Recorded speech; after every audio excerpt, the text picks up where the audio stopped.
Hello everyone, I'm going to be doing another commentary. This one's going to be on a 15 Floodgate. Most of the ones that I'm trying to do right now are going to be on 15s, but I am on track to getting 16 Resilient here pretty soon. And once I get one commentary done for every single one of the keys, I'll start doing some of the higher keys. I might have duplicates every now and then, or I might just upload some gameplays for those rather than commentaries. But as of right now, I'm trying to make sure I get one from every key up there. So as of right now, a 15 Floodgate's the highest Floodgate I have. So I'll be doing the commentary over that. Let's just get into it. So this is the group I've somewhat been doing some push keys with. I've been running with this tank and the healer a good portion of the time. And then we've been pugging 2 other DPS. So, in my personal opinion, I think Floodgate is probably Frost's worst dungeon. It's kind of just an extreme amount of mass AoE. Let me get into my talents here for a sec. If I can pause it on time. Alright. Just kidding, his talents. I will pause it on time, I promise. I probably won't. There's nothing weird that I'm running with my talents here. The only thing that I run that's weird compared to what other people run is I run Ice Flows over Shimmer. Otherwise, it's your typical M+ build with Death's Chill. Alright, fantastic. Don't need Decurse in this key. You don't really need Spell Steal. You can run Spell Steal, there is a Spell Steal in this key, but you basically never use it anyways. But otherwise, your Spec tree is pretty much set in stone. Same with your Hero tree.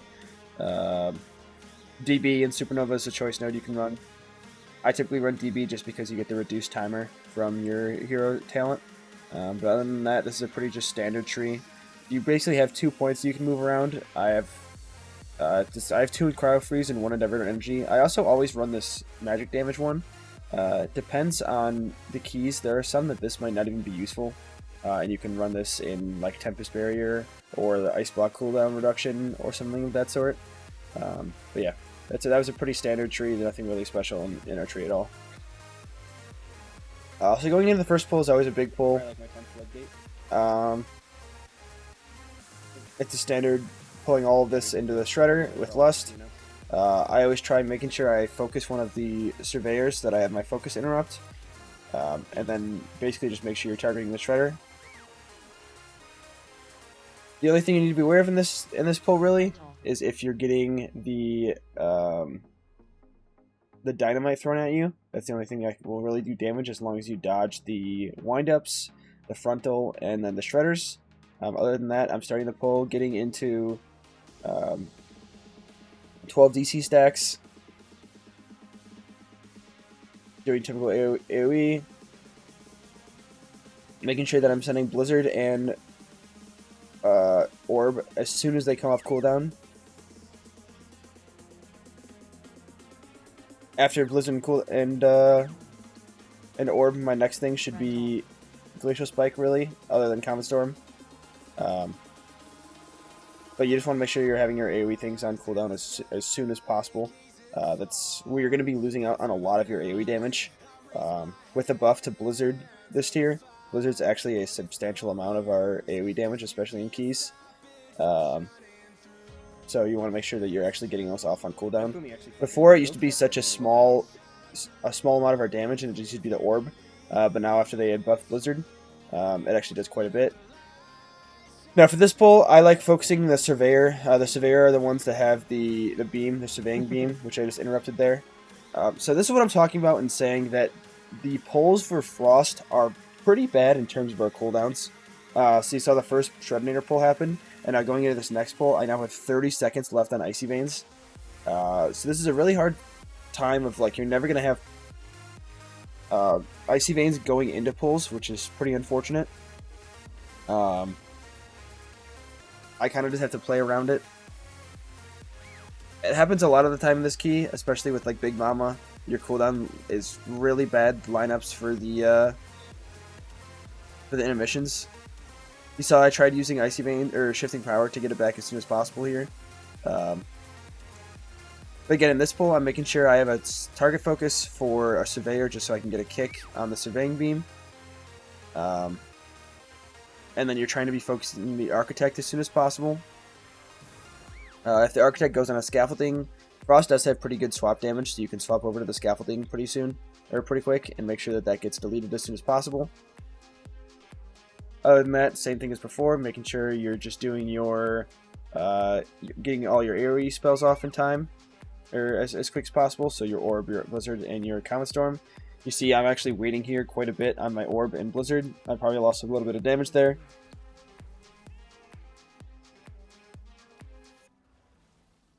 And then as soon as we pulled in the second Surveyor, which normally this is something that would either be chained doing more damage, or all brought in together. But I'm focusing the Surveyor here. I probably should be focusing the Contractor just because will be having higher health, and I can just have my Focus Kick macro anyways on the Surveyor, but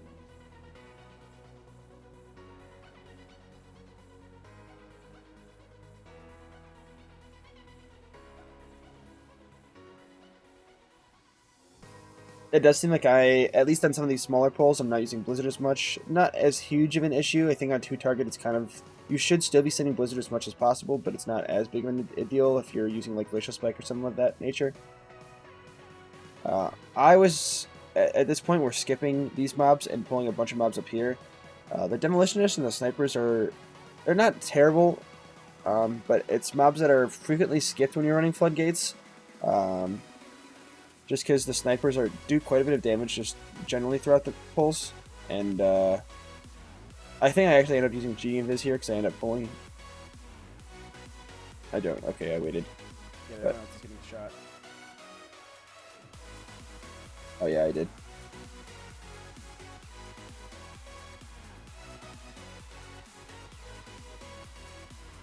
The only thing you need to be aware of if you do end up pulling those, again, talking about the pull timers, if I had actually been here when the pull started, I'd have a lot more times on Icy Veins. As of right now, I have 6 seconds left on the cooldown, which will obviously come back with Shifting Power or just naturally. But again, I'll reiterate this multiple times throughout this key, but I just think that the cooldown timings for Frost in this key are just pretty bad for us in terms of the pull sizes and when it happens. But not a whole lot you can do about it. Sometimes you just, suffer for a pull and call it a day. There are some times that I tend to, I think on larger AoE pulls, I end up going to 15 stacks of Death Chill instead of 12. Just because there's going to be very little time where I'm actually not going to be needing to... I won't be using a Frostfire Bolt really anyway, or anywhere in the pull. As long as you have the 12 stacks, you're really fine. I'm not really sure if it's a damage gain or damage lost going to 15 stacks or not. But I will talk about this fight. I haven't found out really if I should be focusing Big Mama in this phase, or if I should be focusing the Mecha Drones. If you're trying to phase Big Mama a little bit faster, or like you're missing like a percent or two at the end, I'd probably make sure that you're actually focusing Big Mama instead of the drones. Personally, for me, I know that as Frost, our damage is not great against Big Mama in general. I typically make sure that I'm focusing the Mecha Drones, and most of the other people can cleave off, but as a Frost Mage, with our cleave being so good in general, it might actually be beneficial for us to just be focusing Big Mama ourselves, and then having all of our spells cleave onto the Mecha Drones. But the main thing for this is you want to make sure the Mecha Drones are actually dying. You don't really want the shield for the Big Mama to be up for that long, because I believe it's like 45-second windows when the Kilo Block barrier, which I have down here, will actually go or not. Which that happens if the Mecha Drones are still alive after a certain amount of period. Then the way that I think you want to try doing this as Frost is you want to try getting Icy Veins lined up so that you get your full stacks with your DC during the intermission where you're doing damage to Big Mama. It's really hard to do that just based on the timings. Like this would probably be an ideal spot that I actually could just because the soldiers are alive. Let's see if I do it or not. Defensive. Yeah, so I did, but unfortunately this means the first like 5 seconds of this window are me actually just building my stacks of Death Chill. Yeah, so now I'm only going to get 4 seconds worth of actual damage on the boss, because obviously building the stacks will do a little bit of damage, but the main damage is going to be coming from my Glacial Spike and Ice Lance and stuff of that nature. So I'm actually missing out on a good majority. Basically, I'm missing out on 15 seconds of my Icy Veins in Big Mama's damage phase. And now I'll be having the Mechadromes coming out here. Which it is rather easy for Frost to build our stacks in this fight because the Mechadromes will all be stacked in melee, which is beneficial for us. It's really easy for us to actually get those stacks. But the way I like to position this currently is I like to try and position on like one of the walls, so most of the melee can be standing on this side, and the range can be standing either like here or like the other person was up here on the top of the screen. And that just gives our melee as much room as possible in the center of the screen. There's not really a requirement for that. It doesn't really matter that much. And then when I use Sonic Boom, I try and get a little further out and use Ice Flows if I can, just so that I can still cast while it's going off. Otherwise, you can just blink or...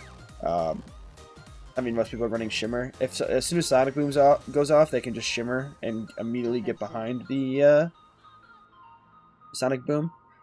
So now this is, I'll go into a little bit of depth here. This is why I was talking about the Icy Veins. The timings are pretty bad for us. So you saw I basically started Icy Veins at the, like, tried having it for the last intermission, which jumpstart is, I believe, a 12-second timer. But now you see the next jumpstart happened, and I have 30 seconds remaining on my Icy Veins until the cooldown's back up. So with shifting power, it's probably about like a minute.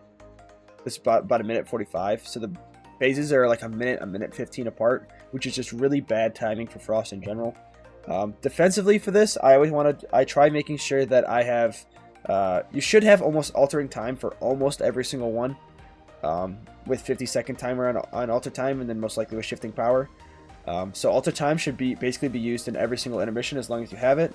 For those times where you don't have alter time, you want to make sure that you have mirror image rolling on your barriers. Coordinate with your healer when they want mass barrier. Mass barrier is pretty good for this. It basically negates an entire hit for the entire party, which is pretty beneficial.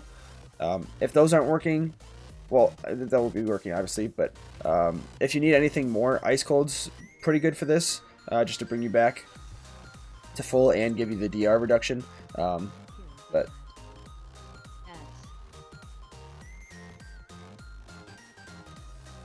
now for me, like I said, I do end up actually focusing the Mechadrones instead of focusing Big Mama. I'm not sure if that's actually ideal or not, but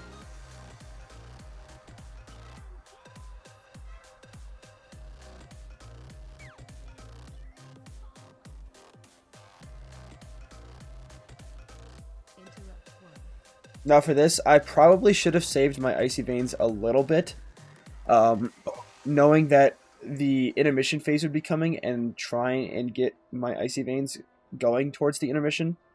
Since you know that the intermission is like 12 seconds, you can kind of time your Icy Veins based on how the duration remaining. So in this case, there'd probably be like 35 seconds ish total until the next intermission is done, which I only have 22 seconds of Icy Veins currently. This one might end up working out fine. It really depends on whether or not we kill the Mechadrones as soon as the intermission is starting, or we get a little bit of a shield. But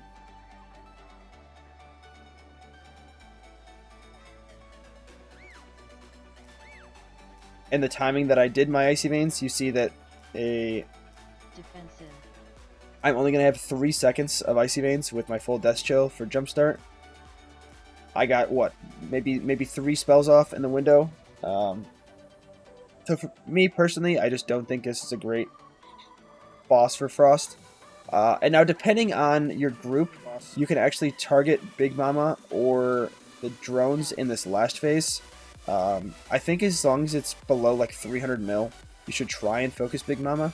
Now obviously this would be a little bit different if in previous phases I was focusing Big Mama the entire time instead of the Mechadrones.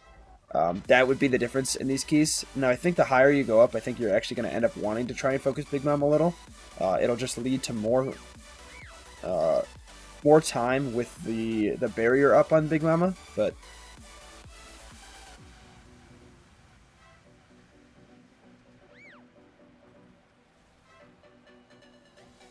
targeting.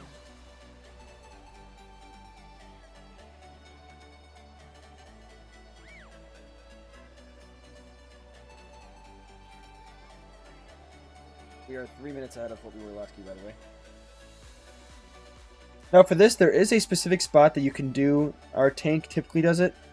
There's a specific spot on this location that you can skip this Blood Warper, but actually get the box. Apparently, there's still a decent chance that the box, when it's throwing the bombs around, once you click it, can actually pull the Blood Warper. And as you see, it's this line right here on this little lip. If you go on the lip and just slowly walk your way up, there'll be a spot where you can actually click the box without pulling people.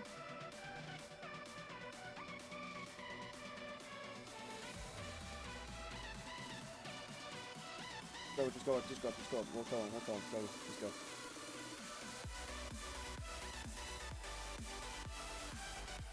I think we might actually have accidentally pulled the Blood Warpers on this time, because with the box, you see he's on the lip right now doing it, or he's not doing it yet.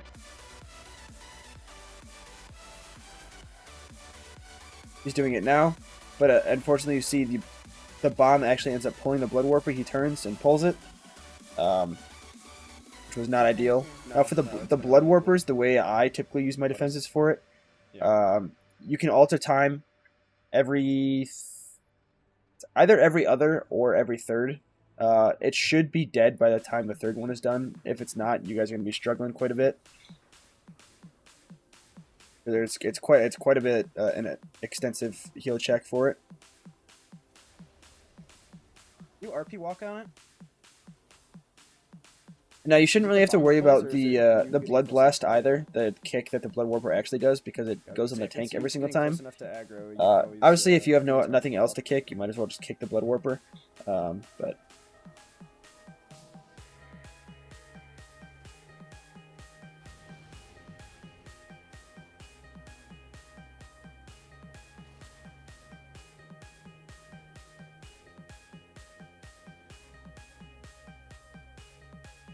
now this next pull, I'll go over. There's a Demolitionist in this pull. The way you want to play with a Demolitionist is let their first RPGG, I believe is what it's called, go off. And then after that, he'll do a reload cast. And the reload cast is like an 8-second cast time. That's when you want to be setting your AoE CCs is on this reload cast time, because that's when he will recast the RPGG. So you see he just did the RPGG. That's what spawns all of the AoE circles here. Again, focusing the Blood Warper, and this is the reload, which I believe again was an 8-second cast, and this is when you want to be sending your AoE CCs. Unfortunately, we missed that one, which means he's going to be immediately casting an RPGG again, which is the thing that forces you to move. Defensive. Now again, for Warp Blood, I'm using my Alter Time for it. Alter Time's very good now, the way that when they changed it for heal absorbs. It used to only be an actual heal instead of heal absorbed, but if a heal absorb happens and you alter time, it'll actually take a little bit of the heal absorb away. So that's nice.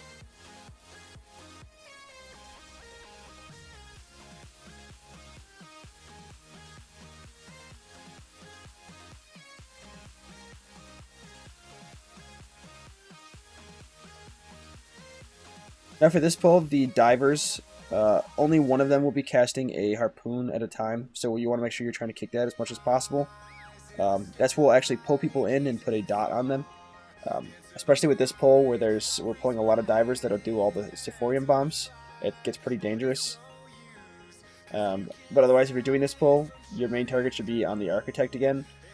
You can always use your AoE CCs to cancel the harpoon, just because only one of them will be casting at a time.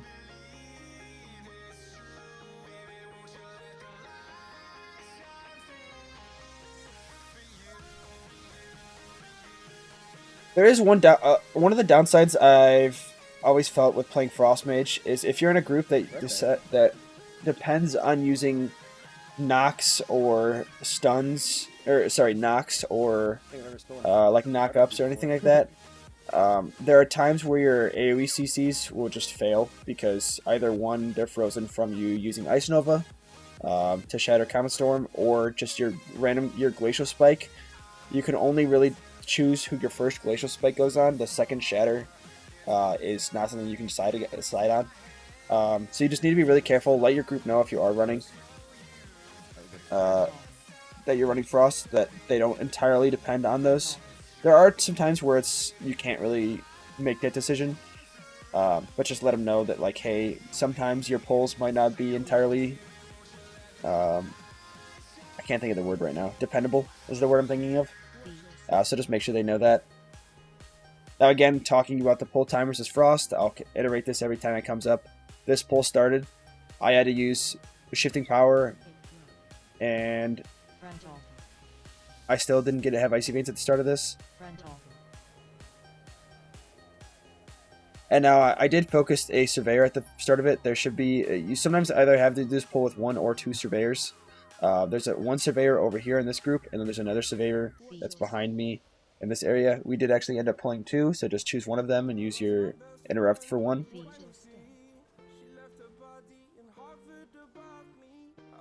I do seem to still have the same issue in this key as I was having in many other ones in my commentaries that I mentioned, is that I am capped a lot of the time on Icicles, and yet I'm still sending Ice Lances.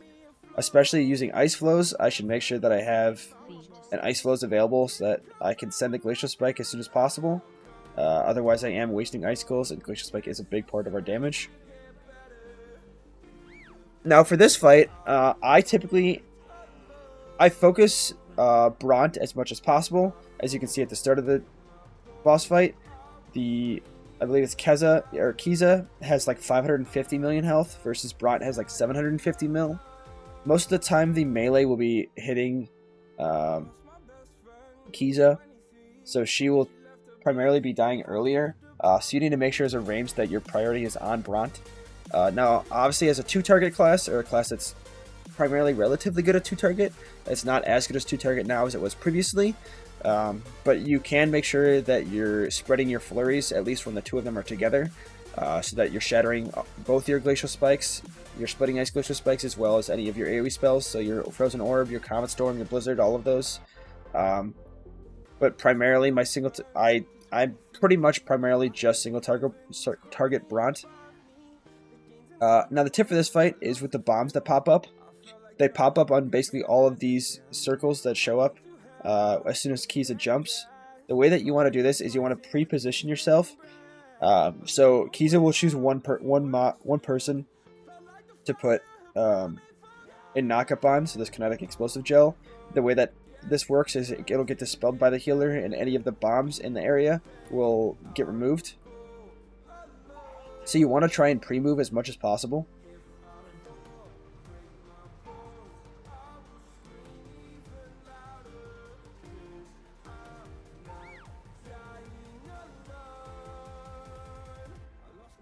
Now, as a range, I'd also try and make sure that you're getting ones that are the furthest possible away from the boss, so that that instance doesn't happen where the tank ends up having to steed over and hit this bomb. If you can leave the ones that are closer to melee for the melee when they get the charge mechanic on them, that will be most beneficial for your group's damage. So you see here, I saw the bombs were grouping up. I saw that you always want to try and get at least 2 if you can for the bombs. I saw there was 2 that was happening over here.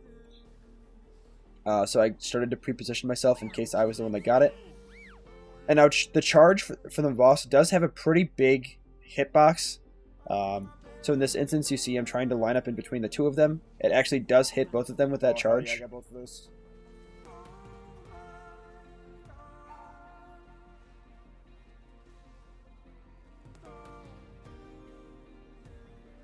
Now you see, because I did get both of them in this one, and I think we got 2 on the first knockup, we actually don't have one that we need to worry about for this knockup here, so they can just insta-dispel it. Damage-wise for this fight, the only damage that you'll be taking will be from Quick Shot, which does hurt pretty heavily. You can alter time that as long as you have, you're paying attention.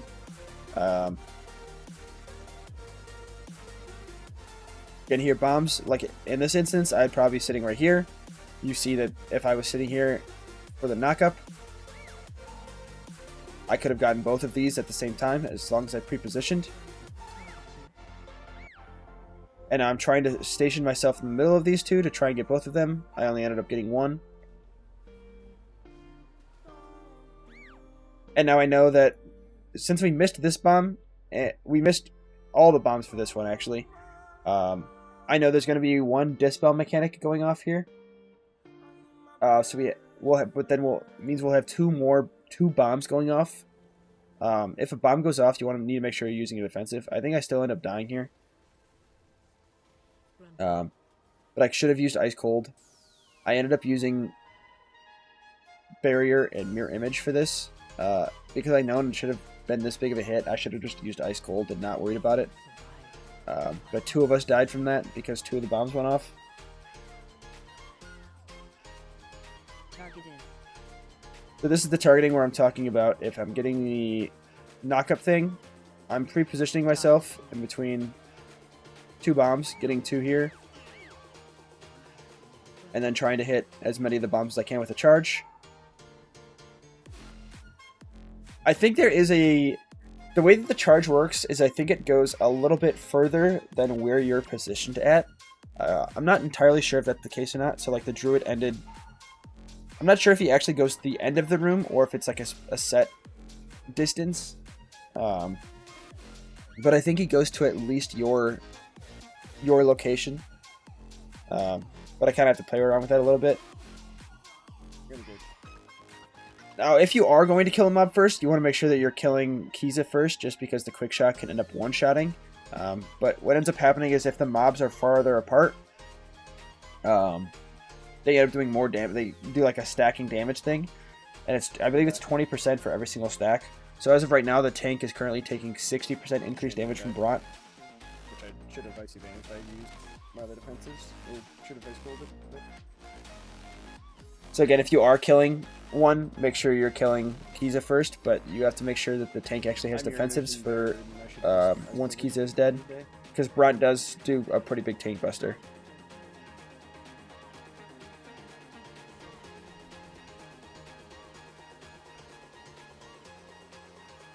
Now for the Disturbed Kelp, you're going to be interrupting the Restorative Elegy for this, otherwise you want to be making sure you're interrupting using your AoE CCs to stop Jettison Kelps. That's what does the AoE taking damage for this pull.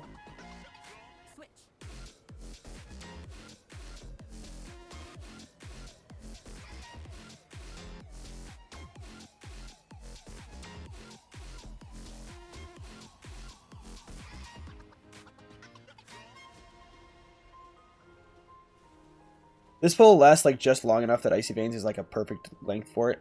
My Icy Veins just ended and the pull ended. Now this is probably one of the hardest fights for Very fine. For Mage to survive. Any fight that has ticking damage is just really bad for us defensively. We're typically pretty good against big instances of damage because we have G Invis, which is a 60% DR, Ice Cold, which is 70%. And these fights like this is where Alter Time and Mirror Images are best used, but it's still pretty hard. Just constant taking damage is really bad for our damage profile, or for our defensive profile at least. So the way I time this is I typically end up, the way I use my defensives is I end up wanting to use big defensives for when he's actually breaking these, because at the same time as these are breaking, every time he breaks one, it does a instance of damage, but then you also have the dot from being connected with somebody else. So you need to be really aware of those. Now I do like Ice Flows a lot for this fight. You're still able to cast while you're dodging the circles that come up. One thing that I try doing is I try making sure that I'm actually aware of who I'm connected to, if it's a ranged or a melee. If it's a melee, I obviously try staying so that the mobs, so they can still hit it. But like in this instance, I see that there's two over here. One's right on the boss's butt, and then these two, and then there's one over here. The safest instance for us to be sitting in is probably like right over here. You want to try and pre-position a little bit, so that you have the most amount of time to dodge these. Now, defensively, I just use alter time there. If you can, I would try and alter like probably 2 of the bubble breaks. Just because by the time the third one happens, they'll most likely be the orbs that you have to dodge. And at that time, you might alter yourself back into an orb, but...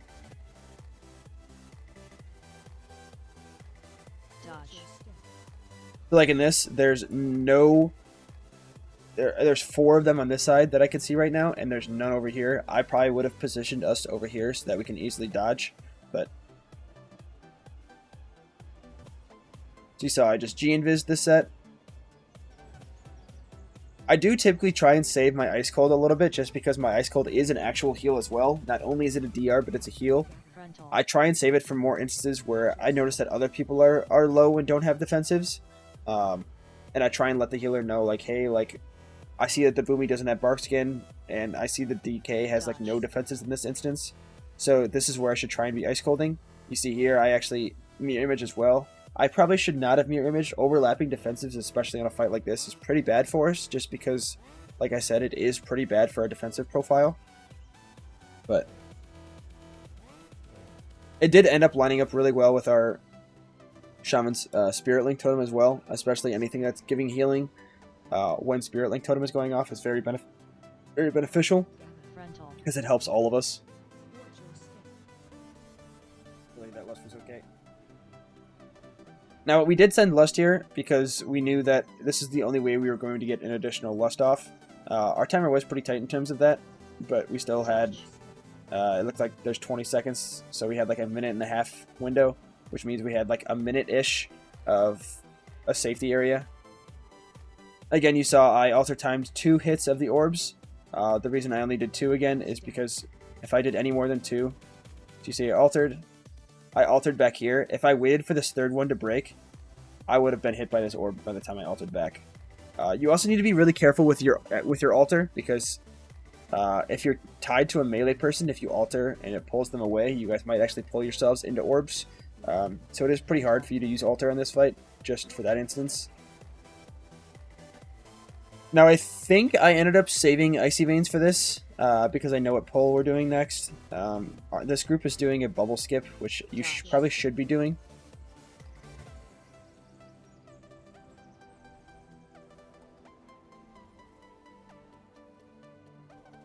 So I kind of wanted to save my Icy Veins for the pull right before we do the bubble skip. Frontal. Watch your step. Because this next pull is a double Architect, and obviously with 2 scaffoldings, it's not ideal for timer-wise, so I try to make sure that I actually have my damage cooldowns so that we can do as much damage as possible to the Architects. Again, I'm always trying to start with a pre-casted Blizzard. As long as the tank doesn't need to move the mobs anywhere, that is the one thing that I will say as Frost, is you need to be aware if the tank has to kite mobs places. You also need to be aware now that Blizzard's AoE is a lot larger. I've only ran into this on like Priory and things like that, but if you're putting a Blizzard down and there's a Pat that's running around, the Pat can actually get pulled from your Blizzard now that it has a much larger AoE circle, so just be cognizant of where you're actually putting your Blizzard. And for this, obviously focusing the scaffoldings as much as possible.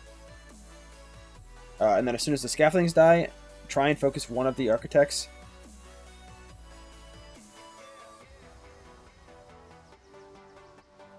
Now for me, if I have multiple instances, so like in that instance I had 2 stacks of Excess Frost and 2 of Excess Fire, I typically send an Excess Frost, so I'll send a Flurry, followed by an Excess Fire, and then immediately followed by another Excess Frost. That way I would be back to 1 and 1, because it would be 2 and 2, and then it'd be 2 and 1, and then it would be 1 and 2, followed by 1 and 1 if I do Flurry, Ice Lance Flurry. The most ideal situation for this, damage-wise, would be to be tab targeting your flurries.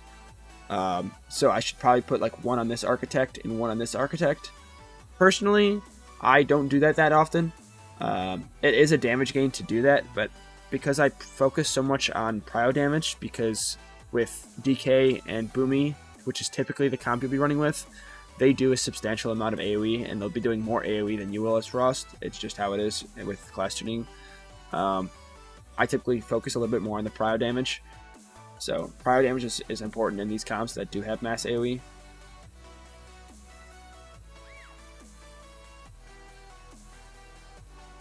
Defensively for these pulls, you can alter time if they are putting the nail gun on you. It's a pretty good use for alter time.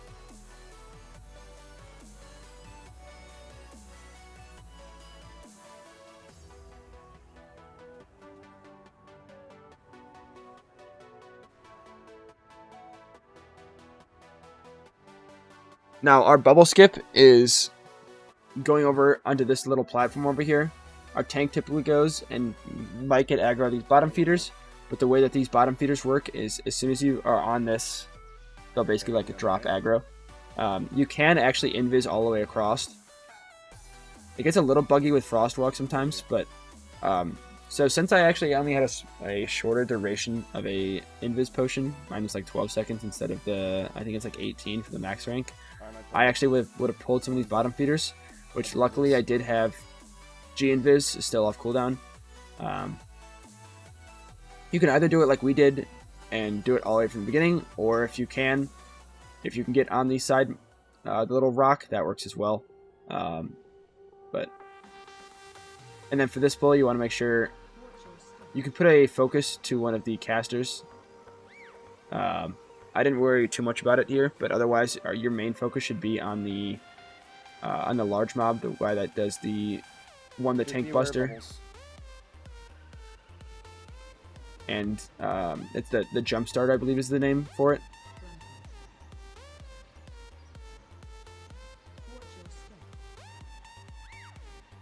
Oh, here I was sitting on Cone of Cold for a while. I probably should have sent it sooner.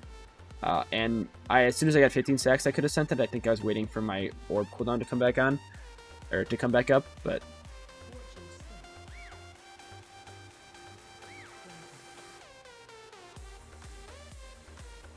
you see here, there's quite a bit of windows where I'm actually not using my Glacial Spike, so I'm losing quite a bit of damage here. Obviously, it's fine if you're not using Glacial Spike, if you're not using it because you're casting your Orb in Blizzard, but in those instances, there was a lot of Flurries and Ice Lances going out, so technically that's worse for my damage output to do that. There are a lot of instances where I run into this, where I have a stack of, or like 2 stacks of Excess Frost, but only 1 stack of Flurry. Yeah, and that will happen because I'm overcapping on Flurries. Or like double sending Excess Frosts. So you want to make sure you're avoiding that as much as possible. Now this pack again, I'll reiterate this again. The Icy Vein cooldown is terrible for this. We had it for the Architect pull, then we had it for the middle pull, and now we're going into another big pull, and I still do not have Icy. It's a minute left on my cooldown of Icy Veins. Yeah, yes.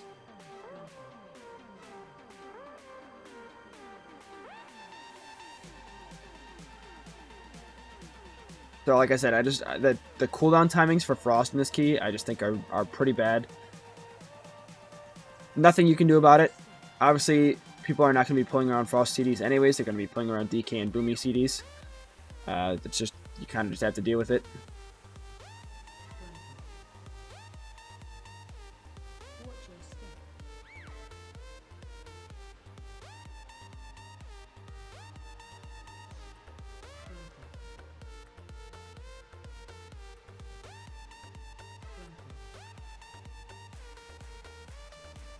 I am saving Icy Veins for this now, because I know we're going to be doing the double jump starter pull, and that's a pretty dangerous pull. So I was saving Icy Veins just for that now. I could have used it here at the end of this pull. I probably could have had it, and it would have ended like right near the end of the pull, but because we're doing double jump starter, I wanted to make sure I actually had everything rolling for this. And now I did, going into this fight, alter time is actually pretty good for this. You can actually like pre-alter time positions. A lot of the time the Spark Slams will try and be on the location that you're currently sitting at. So if you want to alter time and then move away, so you see like I altered here and then moved away, I can just alter back, and it most of the time will be a safe spot, but you should stay aware of where you're actually altering time back to, because there are instances where that's not the case. So this is another instance where I'm talking about how it would be beneficial for me to tab target my flurries, but since we're so worried about just killing one of the jump starters rather than both of them at the same time, same thing that I said with the architects earlier. I'm just worried about my prio dam on the one mob, which we marked a skull. I'm not really worried about tab targeting my flurries. Obviously, like I said, it would be a damage gain, but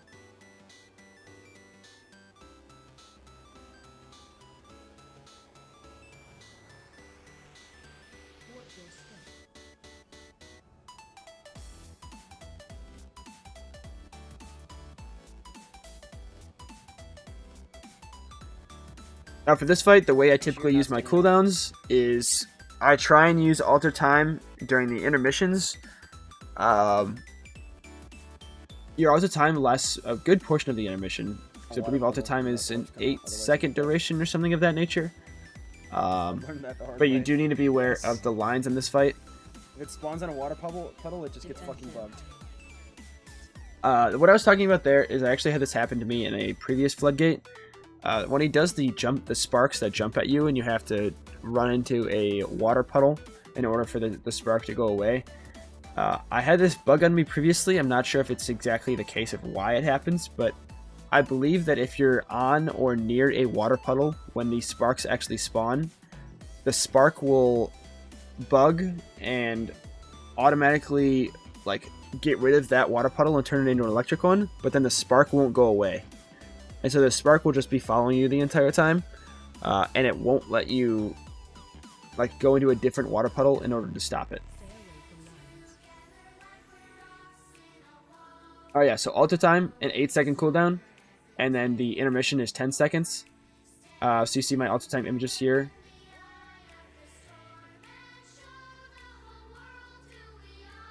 I probably could have waited longer, but I wanted to make sure that I actually got use of my alter time and didn't have to.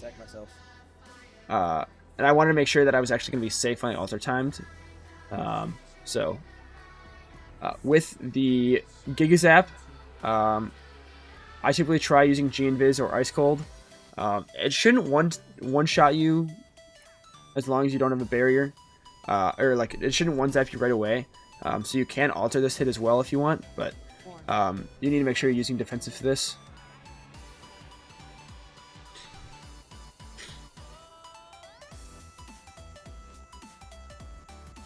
Now, if you can, if you're a pretty melee-heavy group, try and make sure that the water puddle that you're going to, you're leaving water puddles for the melee to still go into, just that they don't have to run all over the place and they can still get boss uptime. Like you saw here, me and the Boomy and the Shaman all got the ones over here, so that it left the tank and the DK to get the ones here that were going to be close to the boss still. So just make sure you're doing that. Defensive. And now again, we still have the turbocharge is a minute apart, so you should have alter time for every single one. Try and make sure you're using, if you're not using alter for it, you're using other defensives. But I think alter is a very good usage for the turbocharge here. Again, I'm not getting as ideal value out of the turbocharge as I could be, just because I'm trying to guarantee that I actually get use of it. Like if we go back here, I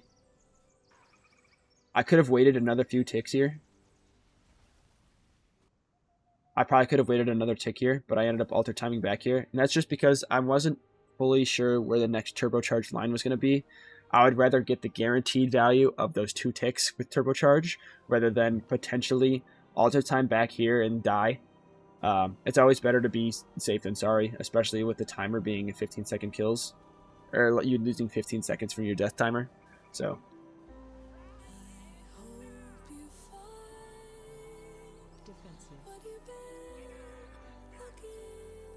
you saw for this Gigazap, I actually used my mass barrier, which with my mirror image rolling, it didn't actually do a whole lot, which was, I thought that was pretty good anyways. But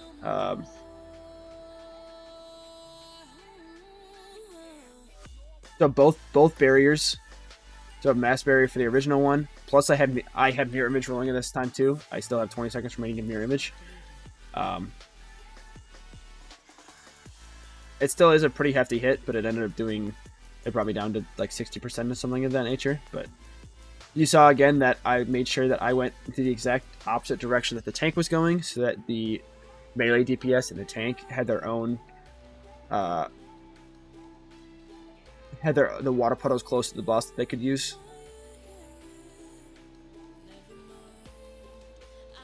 Defensive. Stay away from lands. Again, altering the turbocharge.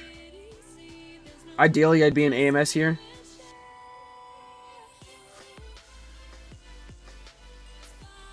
But again, good value from alter time.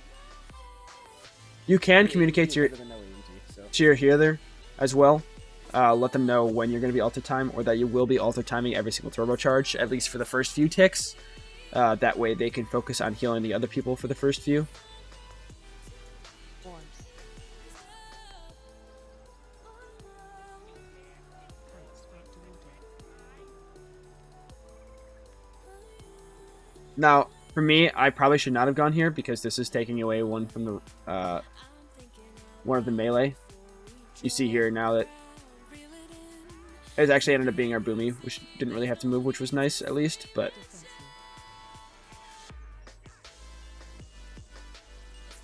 Defensive. this is exactly. I'll go back. This is exactly what I'm talking about with why me going over here was not ideal.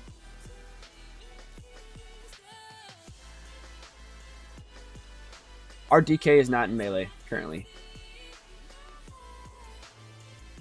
Our DK is way over here. We're having to run away because there's no puddles in melee for him to soak. Because this is the tank bubble, and now our DK is Defensive. way over here because he had to use these puddles.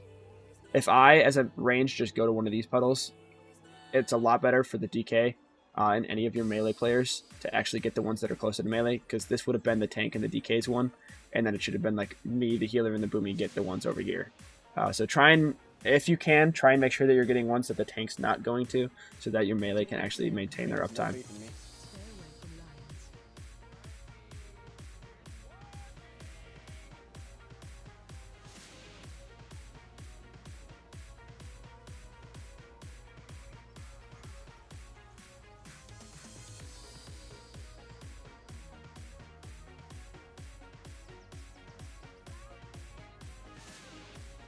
The net is just standard single target. The one thing, try and make sure there's some weird instance where you can like LOS the Giga Zap or something on this. I'm not sure if it's LOSing or just making sure that you're not hitting anybody else, but I've seen a lot of people do it.